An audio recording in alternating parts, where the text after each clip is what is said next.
About 250 million spermatozoa have been sent to the mother's womb at a time. This number is deliberately kept high because as the spermatozoa enter to the woman's body, they find themselves facing a lot of dangers.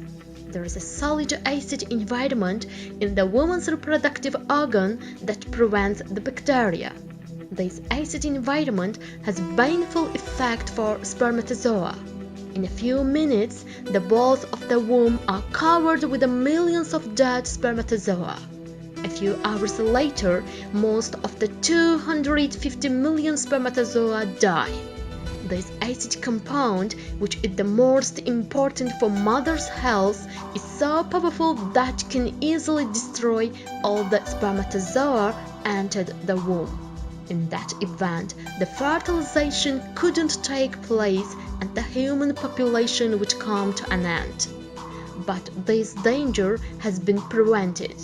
While sperm is being prepared in the man's body, a basic component is added to the fluid that contains the spermatozoa. This component partially decreases the effect of the acid in the mother's womb.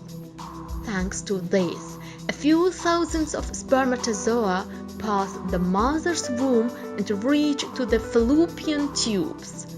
The spermatozoa travel all together in the same direction. But how do the unconscious spermatozoa find the right direction in a dark environment? How do they know where the ovary is no larger than a piece of dust? As a result of this perfectly created system, the spermatozoa easily find the way to the ovary.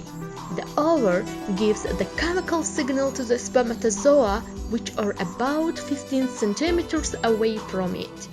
The spermatozoa direct the ovary with the signal.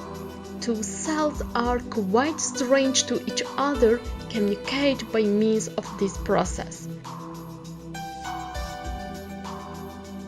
This reality is a proof that the ovary and the spermatozoa are created with the more suitable form for each other.